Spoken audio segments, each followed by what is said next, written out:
हमारे धर्मगुरु हिंदू वाले नहीं समझ सके, ना गीता ना वेद पुराणों को, अटपट उवा बाई बक्या करते और नाम ही निकाल लिया करते कि हम वेदों से पुराणों से और श्रीमद् भगवद गीता से आपको ज्ञान सुना रहे। उन्हें कह नहीं पता था वेदों गीता और पुराणों का। अब तो आपके समक्ष ही हो गया, जो जिन्होंने ये ज्ञान सुन रखा है उनको तो क्लियर हो चुका है कि वो तो डले डोया करते। ऐसे ही कुरान शरीफ के पढ़ने वालों को कुरान शरीफ का ज्ञान नहीं था। पुण्यात्माओं, हम भाषा जानते नहीं, वह क्या भाषा है, लिल्ला लल्लूहू, वह मारू समझ मावा नहीं। एक विचार करने की बात है, ये कबीर साहब का दिया हुआ दिमाग इस दास को। हमें पता था मेरी कितनी बुद्धि थी, अब मुझे मालूम है परमात्मा का दिया हुआ ये सब कुछ किया हुआ हो रहा है।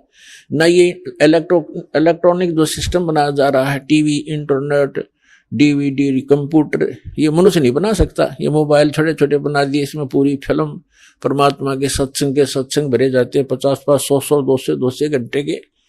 तो परमात्मा ने रजा बख्शी आपके ऊपर के मेरे बच्चे, इस काल के लोक में इन्होंने विजित रहना ही है, क्योंकि यहाँ तो कर्म प्रधान है और सतलोक में कर्म प्रधान नहीं, वहां तो मौज है आपकी, सारे सुख आपके पास उपलब्ध रहेंगे। तो इसलिए परमात्मा ने ये जीव के कल्याणार्थ ये काम किया है। जैसे परसों एक भक्त कल अपने इंटरव्यू में बता रहा था अपने अनुभव में कि हम राजस्थान से आते हैं और राजस्थान के से हमारे लगभग जब हम ट्रेन में वापस जाते हैं सत्संग सुनने के लिए, तो हिसार से जोधपुर जाती है ट्रेन, वो खाली होती है, हम सब भक्त ही उसमें प्रवेश हो जाते हैं। और उससे में देखे नजारा, कोई तो नित्यनेम कर रहा है, कोई मंत्र कर रहा है, कोई परमात्मा की चर्चा ही कर रहा है, कोई भोजन कर रहा है, भगवान का यहाँ से प्रसाद लेकर जाते हैं। तो ये जो चर्चा चलती है, वहां बैठे जो को भक्त उनमें भी आके बैठेंगे, अन्य भी सवारियां होंगी, तो वो अपने उनके ऊपर भी उसका प्रभाव पड़ेगा।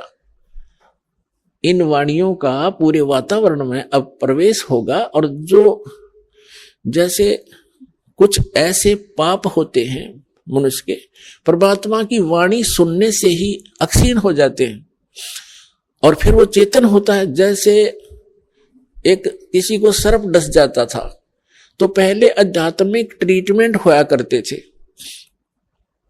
तो उसको गार्डू होते थे जो झाड़ फूक करने वाले, विष उतारने वाले, वो एक मंत्र बोला करते थे। जिसको सर्प ने डस रखा हो तो अचेत पड़ा है, वो ना उस मंत्र की लैंग्वेज जानता है, ना उसको सुन पा रहा है। और फिर वो गार्डू जो होता है विष उतारने वाला, उस मंत्र को बार बार बुदबुदा रहा है, जिसके कारण उस वाणी से उसके उस विष उतर जाता है सर्प का, और फिर वो चेतन हो जाता है। ना वो सुन रहा था, ना उसको उसकी भाषा जानता है वो क्या बोल रहा है, और उसने प्रभाव कर दिया। ठीक इसी प्रकार ये वो मंत्र है उस परम पिता के। आपको काल भगवान ने डस रखा, अजगर ने, ये विष इस मंत्रों के, इस परमात्मा के वचन के इसके अतिरिक्त कोई उतार नहीं सकता। तो ये वाणी जो परमात्मा की है, ये उस काल के विष को उतारने के लिए है। आप अचेत पड़े हो इस गंदे लोक में, न ये रहने का स्थान है। 1 मिनट में ना जाने के बिजली गिर जाए, हर एक टूक के लिए सारा दिन धक्के खाते, अंडे सो झूठ बोले, मिलावट करें, पता नहीं के जुल्म ढा लेते हैं और पाप फिर भोगने पड़ते, कुत्ते बड़ के सिर में कीड़े पड़ते हैं हमारे।